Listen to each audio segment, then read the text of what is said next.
심도 있는 지적 담론과 다각적 관점의 교차점, 더 디베이트에 오신 것을 환영합니다.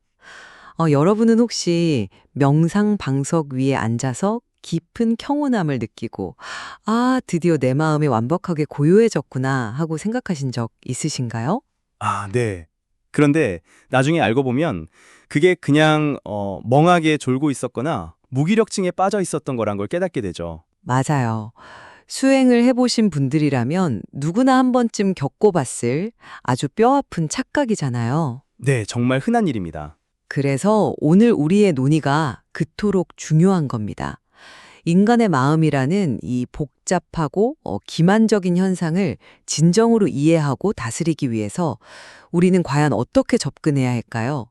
마음의 구조를 그 미시적인 단위까지 현미경으로 들여다보듯 해부하는 아비담마의 교학적 정밀함이 필수 조건일까요? 아니면 복잡한 이론은 좀 내려놓고 현상을 있는 그대로 관찰하면서 매 찰나의 균형을 직관적으로 잡아가는 빗바사나의 실천적 경험만으로도 충분할까요? 오늘 다룰 담론은 불교 심리학의 아주 깊은 정수에 닿았습니다. 그렇죠. 마음부수, 즉 우리의 마음과 항상 함께 일어나는 채따시가들이 도대체 어떤 원리로 결합하는가에 대한 논의니까요. 네. 우리가 평소에 마음이라고 뭉뚱그려 부르는 덩어리가 실제로는 얼마나 복잡한 톱니바퀴들의 결합인지, 그리고 그 안에서 평온이나 중립성이 어떻게 작동하는지 파헤쳐 보겠습니다. 흥미진진하겠네요. 저는 오늘 이 자리에서 마음의 메커니즘을 명확하게, 구조적으로 규명해야만 비로소 우리를 속이는 착각에서 벗어날 수 있다는 아비담마 학자의 관점을 대변하겠습니다. 정확한 지도가 없다면 반드시 길 잃는다는 입장이죠. 좋습니다. 그리고 저는 이론적인 분별이나 해부학적 지식보다는 그 찰나의 균형을 느끼고 조율하는 현상학적 직관이야말로 진정한 해탈로 이끈다는 빗바사나 수행자의 입장에 서겠습니다. 지도가 수만 장 있어도 직접 걷지 않으면 소용없다는 걸 보여드리죠. 알겠습니다. 우선 제 입장의 토대부터 명확히 세워보죠. 저는 아비담마의 엄밀한 분류체계야말로 우리가 나 혹은 내 마음이라고 믿는 환상을 깨부수는 유일한 지도라고 봅니다. 유일한 지도요? 네. 초기 문헌을 보면 단순히 착한 마음이 일어났다 이렇게 말하지 않거든요. 욕계 유익한 마음이 일어나는 찰나에 무려 36가지의 마음 부수가 톱니바퀴처럼 결합한다고 세밀하게 묘사합니다. 36가지나요? 엄청난 숫자죠. 그렇습니다. 마음이라는 건 그릇이고 마음 부수는 그 안의 내용물들인데요. 이 중에는 항상 필수적으로 함께 일어나는 확정심소인 니아따가 27가지가 있고요. 네. 대상에 따라 일어날 수도 있는 불확정심소, 아니아따가 5가지 있습니다. 그리고 나머지 4가지는 논리적 필연성에 의해 밝혀진 것들이죠. 제가 강조하고 싶은 건 이게 학자들의 지루한 숫자 노름이 아니라는 겁니다. 숫자 노름이 아니라면 어떤 의미가 있을까요? 나라는 고정된 실체는 없고 오직 조건에 따라 모이고 흩어지는 역동적 프로세스만 존재한다는 걸 머리로 먼저 완벽하게 이해해야 한다는 거죠. 왜 그렇게 생각하시는지는 알겠습니다만 제게 조금 다른 관점을 제시할 기회를 주시죠.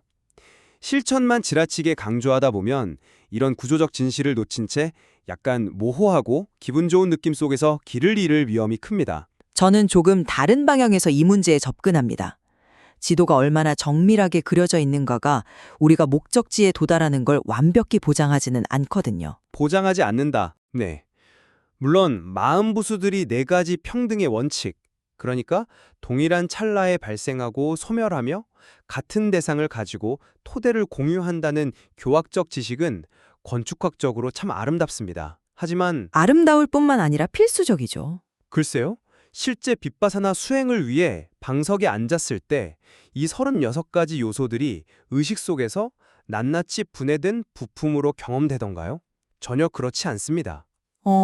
낱낱이 경험되지 않으니까 더더욱 이론적 틀로 먼저 쪼개어 보아야 한다는 게 제 생각입니다만. 부처님께서 소나존자에게 가르치신 검은고 비유를 한번 떠올려 보시죠. 소나존자가 무리하게 수행을 하다가 발에서 피가 날 정도가 되었을 때 부처님이 물으시잖아요. 네, 유명한 일화죠. 검은 곳줄이 너무 팽팽하면 소리가 나느냐? 너무 느슨하면 소리가 나느냐? 연주자에게 중요한 건 36가지 심소의 판려 이름을 암기하는 게 아닙니다. 지금 내 마음의 줄이 팽팽한지 느슨한지를 직관적으로, 찰나적으로 알아차리는 조율 그 자체입니다. 조율이요? 네. 이론의 감옥에 갇혀서 지금 불확정 심소가 일어났군 하고 분석하는 순간 현상의 생명력은 죽어버리고 우리는 텍스트에 매몰되고 맙니다. 검은고 비유는 참 매력적입니다. 하지만 저는 그 조율이라는 행위조차도 구조적 지식 없이는 맹목적이 될 수밖에 없다는 점을 짚고 싶군요. 맹목적이라고요? 네. 청취자분들이 위해 설명을 더 하자면요. 초기 경전을 보면 부처님께서 명시적으로 부르신 고유한 심소들, 사룻배나가 등장하잖아요. 맞아요. 그런데 여기서 끝이 아니죠. 그 밖에 다른 것들도 있다고 남기신 부분을 후대 주석가들이 논리적 필연성을 통해 끄집어낸 심소들이 있습니다. 이걸 예왓바나카라고 부르죠. 주석서 시대에 와서 훨씬 더 미시적으로 쪼개진 개념들이죠. 그렇습니다.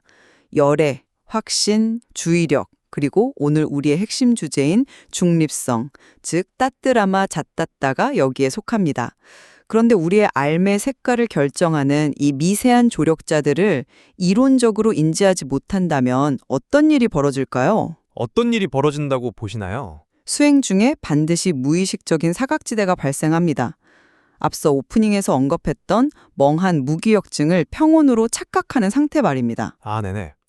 수행 중 균형을 잡았다고 스스로 느낄 때 그게 다태함인지 진정한 균형인지 아비담마가 제공하는 이 정밀한 렌즈 없이 직관에만 의존한다면 도대체 무엇으로 검증합니까? 현상에만 의존하면 내 마음이 나를 속일 때 방어할 무기가 없어요. 잠깐, 그 부분은 조금 더 역사적이고 실천적인 맥락으로 풀어보는 게 좋겠네요. 저는 주석가들이 그토록 복잡한 렌즈를 만들어낸 맥락을 다르게 봅니다. 다르게 보신다고요? 네. 주석가들은 니까야를 해석하면서 따뜨라마 잣따따라는 복잡한 전문 용어를 새롭게 조립해냈잖아요. 거기서 중간에 머무는 상태라는 뜻이죠. 하지만 초기 불교에서 부처님은 이 상태를 단순히 우백하, 즉 평온이라는 아주 직관적인 일상어로 포괄해 가르치셨습니다. 하지만 일상어는 오해를 낳기 마련이죠. 그렇다고 그걸 해부학적으로 다 쪼개는 게 능사는 아닙니다. 후대 학자들은 이 우백하를 무려 10가지 종류로 세분화했어요. 게다가 이게 느낌인 수온인지, 능동적 작용인 행온인지를 칼같이 분석하기 시작했죠. 저는 이게 지독한 교학적 완벽주의라고 생각합니다. 지독한 완벽주의요? 네, 실제 명상석 위에서 호흡을 바라보는 수행자는 마차를 보는 마부와 같습니다. 코너를 돌 때 바퀴의 회전수나 말의 근육 수축률을 계산하나요? 아닙니다. 흔들림을 몸으로 느끼며 치울침 없는 관망하는 상태를 유지할 뿐이죠. 실천의 현장에서 평온은 단일하고 총체적인 경험으로 다가옵니다. 마부의 비유가 아주 역동적이군요. 하지만 마부가 수축률을 계산하지 않는다고 해서 마차가 물리법칙을 벗어나는 건 아니잖아요. 구조를 알아야 예외적인 사고를 막을 수 있습니다. 물리법칙을 아는 게 필수일까요? 그럼요. 느낌과 지각의 문제를 파고들어 볼까요? 왜 아비담마가 수온과 행온을 굳이 분리했는지가 핵심입니다. 이 느낌과 지각은 모든 마음에 단 한 번의 예외도 없이 항상 결합하는 변일체 심소에 속하거든요. 네, 기본값이란 뜻이죠. 맞습니다. 고요하던 분노하던 무조건 밑바탕에 깔려있는 시스템의 기본값입니다. 이 메커니즘을 모르면 어떤 참사가 벌어지는지 아십니까? 수행자가 느낌을 자아로 착각한다는 말씀을 하시려는 거군요. 정확합니다.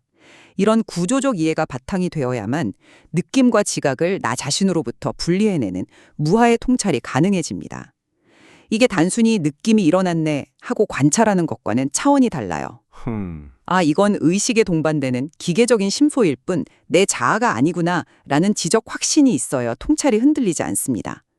게다가 구조적 역학의 가장 아름다운 증명은 불확정 심소에서 나타나는 나 에까또의 원리에서 찾아볼 수 있죠. 나 에까또, 즉 동시에 일어날 수 없다는 구조적 모순의 원리를 말씀하시는 거죠? 네, 메커니즘을 들여다보죠. 연민은 고통받는 대상을 향해 일어나고 함께 기뻐함은 행복한 대상을 향합니다. 이 두 가지가 왜 한 찰나에 동시에 일어날 수 없을까요? 대상이 다르니까요. 맞습니다. 마음은 카메라 렌즈 같아서 단 한순간엔 오직 하나의 대상만을 취할 수 있거든요. 고통과 행복을 1mm초의 순간에 동시에 잡을 수 없는 물리적 한계가 있는 거죠. 네. 이런 미시적 카메라 역학을 명확히 하는 지성만이 명상 중에 나는 지금 세상의 고통과 행복을 동시에 풀고 있다 같은 미묘하고 거만한 감정적 착각을 방지할 수 있습니다. 알미 곧 보호막이죠. 오류 탐지기인 셈이죠. 상당히 설득력 있는 주장이긴 합니다만 이 점을 한번 고려해 보셨으면 하는데요. 이론적으로 연민과 기뻐함이 1mm초 안에 동시 발생하지 않는다는 나엘카또의 원칙은 사실입니다. 그런데 수행은 정지사진을 모아놓은 앨범이 아니잖아요. 사진이 아니라면요? 실제 동력의 측면에서 보면 이분법적인 논리 게이트보다 훨씬 더 역동적인 유체의 흐름 같은 상호작용이 일어납니다. 유체의 흐름이라 어떤 뜻인지 구체적으로 설명해 주시죠. 마음의 동력과 제어에 대한 이야기입니다. 상회화가 앞서 말씀하신 중립성의 관계를 보시죠. 네. 삶의 무상함을 자각했을 때 일어나는 전율인 상회화가 수행자를 앞으로 나아가게 채찍질하는 엔진이라면 중립성은 그 엔진이 광신으로 과열되는 걸 막는 냉각수입니다. 엔진과 냉각수 비유군요. 네, 비파사나의 치열한 현장에선 이 동적인 힘과 정적인 힘이 여기선 엔진 켜고 저기서는 냉각수 켠다는 식으로 칼로 무자르듯 나뉘어 작동하지 않습니다. 팔정도라는 중도의 흐름 속에서 유기적으로 거의 동시에 섞여서 굴러가죠. 하지만 이론의 렌즈는 마음을 해부 테이블 위에 정지 화면으로 만들지만 실제 수행은 계곡을 거칠게 흐르는 강물입니다. 저는 그 논리에 선뜻 동의하기 어렵습니다. 왜냐하면 그 흐르는 강물조차도 결국은 물 분자들의 미시적 결합일 뿐이니까 강물이 흐른다고 해서 구조가 바뀌는 건 아니지 않습니까? 하지만 그건 환원주의적인 시각 아닐까요? 아비담마의 심화 논중을 통해 환원주의의 진정한 가치를 짚어보죠. 정신의 최소 단위인 변일체 심소를 논했으니 물질의 최소 단위인 순수 8요소, 그러니까 수다타카와 비교해 보겠습니다. 깔라빠 이론으로 들어가시는군요. 네, 세상의 모든 물질을 아주 잘게 쪼개면 어떻게 될까요? 아비담마에서는 지, 수, 화, 풍 4가지와 색깔, 냄새, 맛, 영양소 8가지가 불가분성으로 단단하게 뭉쳐진 깔라빠가 존재한다고 설명합니다. 네, 물리적 성질들의 결합이죠. 물질이 이렇게 8가지가 한 세트로 돌아가듯 우리의 정신 역시 앞서 말한 4가지 평등 조건으로 완벽하게 결합해 작동합니다. 이렇게 정신인 명과 물질인 색이 서로 얽혀서 굴러간다는 아주 정밀한 연기적 해보도가 선행되지 않는다면 어떨까요? 어떻게 된다고 보시나요? 방금 말씀하신 그 아름다운 중도라는 단어는 그저 모호한 철학적, 도덕적 슬로건으로 전락하고 맙니다. 해부학적 지식 없이 의사가 중도를 지키세요라고 말하는 건 치료가 아니라 플라시보에 불과해요. 죄송하지만 저는 그 논리에 선뜻 동의하기 어렵군요. 왜 그런지 말씀드리겠습니다. 네, 들어보죠. 해부학적 지식이 생명활동의 신비를 모두 통제할 수 있다고 믿는 건 지성의 오만일 수 있습니다. 의사가 모든 세포의 대사 과정을 안다고 해서 환자를 100% 살려내는 건 아니지 않습니까? 그건 그렇습니다만 다시 검은고 비유로 돌아가 보겠습니다. 검은고에서 흘러나오는 조화로운 소리 자체가 중도입니다. 그 선율은 줄을 구성하는 나무와 명주실의 분자 구조를 수학적으로 계산해서 나오는 게 아니거든요. 계산의 문제가 아니다. 네, 오로지 연주자의 감각적 조율, 즉 현상과 혼연일체가 된 깨어있는 평온함에서 비롯됩니다. 현상과 혼연일체가 된다는 표현은 자칫 위험한 자기 최면이 될 수 있습니다. 그 최면을 깨는 게 바로 수행의 본질이죠. 결국 우페카의 궁극적 형태라 불리는 행구, 그러니까 형성된 모든 것들에 대한 평온이라는 경지에 이르면 어떨까요? 어떻게 되죠? 이때는 내가 관찰하는 게 확정심소인지 따지는 미시적 분별을 완전히 넘어섭니다. 대상이 일어나든 사라지든 고요하게 바라보는 거시적인 지혜의 바다에 도달하는 거죠. 부품 이름을 다한다고 자동차가 스스로 달리는 건 아니잖아요. 운전자가 감각으로 균형을 잡아야 한다는 점은 저도 분명히 인정합니다. 하지만 제가 드리고 싶은 핵심은 이거예요. 당신이 말하는 그 직관조차도 결국은 마음 부수들의 정교한 상호작용의 결과물이라는 사실입니다. 상호작용의 결과다. 네, 연주자의 감각적 조율 역시 아비담마 관점에선 정확히 설명이 됩니다. 바로 따뜨라마자 따따라는 중립성 심소가 마치 오케스트라의 지휘자처럼 나서서 다른 심소들이 너무 과하거나 모자라지 않게 제어하는 역학적 과정인 거거든요. 지휘자로서의 심소라. 흥미로운 표현이네요. 그렇지 않습니까? 지혜가 교활함으로 타락하지 않게 막고 믿음이 눈먼 맹목으로 흐르지 않게 통제하는 밸런스 패치가 바로 이 심소의 역할입니다. 네, 역할이 중요하죠. 이 위대한 지휘자의 존재를 명확히 각인하고 수행하는 사람과 그저 방석에 앉아서 밸런스를 맞추는 느낌이 좋군 하면서 모호한 감각에 의존하는 사람은 깊은 산매의 문턱에서 엄청난 차이를 보일 수밖에 없습니다. 개념으로 인지하는 것 자체를 비난하는 건 결코 아닙니다. 제가 경계하는 건 학문적인 꼬리표 붙이기에 매몰되어서 실제를 경험하는 걸 놓쳐버리는 주객전도 현상이에요. 주객전도요? 네, 부처님께서는 평온에 의해 마음이 청정해진다고 아주 직관적으로 설하셨거든요. 누구나 알아들을 수 있는 언어였죠. 그런데 이걸 수온과 행온으로 쪼개고 10가지 리스트를 만들어 외우게 하는 게 과연 번뇌를 끊어내는데 얼마나 타격을 줄까요? 타격이 크다고 봅니다만 뗏목 비유를 빌리자면 거센 강을 건너야 할 절박한 순간에 뗏목을 구성하는 나무의 수종이 뭐고 나뭇견이 어떤지 현미경으로 분석하는 꼴이 될 수 있다는 겁니다. 뗏목 비유를 드셨으니 반박해보죠. 나무의 수종을 분석하는 건 사치일지도 모릅니다. 하지만 그 나무의 안쪽이 썩어 있는지 물에 뜨는 재질인지를 파악하는 건 분석이 아니라 생존 그 자체의 문제입니다. 생존이요? 느낌으로서의 우페카와 심소로서의 우페카를 구분하는 게 왜 생존의 문제인지 풀어보죠. 명상을 하다 보면 약간 무덤덤하고 밋밋한 느낌이 들 때가 있잖아요. 이게 수온으로서의 우페카입니다. 네, 밋밋한 평온이죠. 이때 수많은 수행자들이 깊은 평정에 도달했다고 착각하고 만족해버립니다. 하지만 실상은 지혜가 텅 빈 둔감한 상태일 뿐이죠. 반면 행원으로서의 우페카, 즉 중립성 심소는 대상을 투명하게 조사하면서도 감정적 동요가 없는 팽팽하게 당겨진 활시위 같은 고도의 각성 상태입니다. 그 두 가지 상태의 질감은 확실히 다르죠. 엄청난 차이죠. 그런데 이 두 가지를 교학적으로 분별하는 명확한 지식의 렌즈가 없다면 어떨까요?